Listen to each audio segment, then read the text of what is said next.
عمران خان نے خوشاب میں جلسے سے خطاب کرتے ہوئے کہا کہ مریم بی بی کہتی تھی کہ میری کوئی جائیداد نہیں، لندن جیسے مہنگے ملک میں اس کے 4 محل نکلے۔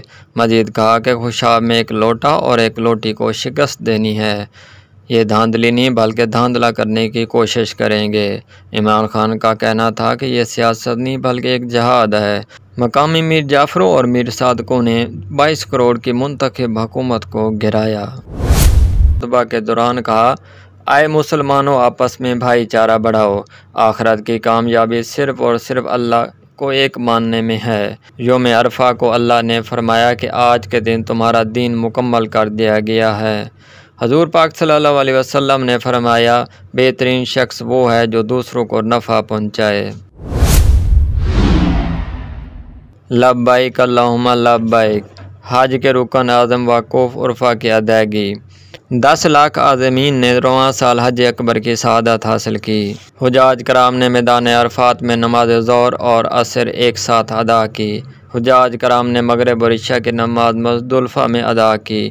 حجاج کرام آج رات کھلے آسمان تلے مزدلفہ میں قیام کریں گے اور شیاطین کو مارنے کے لیے کنکریاں بھی جمع کریں گے۔ کل شیاطین کو کنکریاں ماری جائیں گی۔ ملک کے مختلف شہروں میں آج بھی مونسون کی بارش۔ لاہور میں بادل جم کر برسے، چکوال، پنڈ دادن خان اور منڈی بہاؤدین میں بھی ابر کرم برسا۔ داوڑ کے علاقے کاچھو میں بارش، علاقہ مکین خوشی سے نہال، کاشتکاروں کا ڈھول کی تھاپ اور شنائیوں پر رقص۔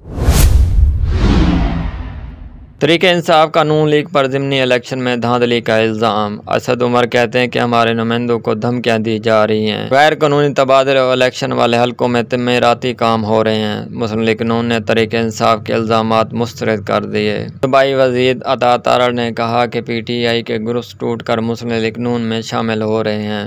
اسد عمر نے یقینی شکست دیکھتے ہوئے الزامات لگائے۔ الیکشن کمیشن پنجاب نے ووٹر لسٹوں میں ضمنی انتخاب میں تبدیلی کا الزام مسترد کر دیا۔ کہا، انتخابی شیڈول کے اعلان کے بعد فہرست منجمد کر دی جاتی ہے۔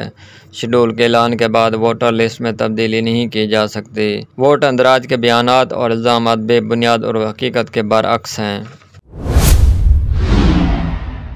اسپیکر پنجاب اسمبلی پرویز الہی کا کہنا ہے کہ منحرف اراکین اپنے حلقوں میں بے بس نظر آتے ہیں، وہ لاچار نظر آ رہے ہیں، عوام نے ان کو رد کر دیا۔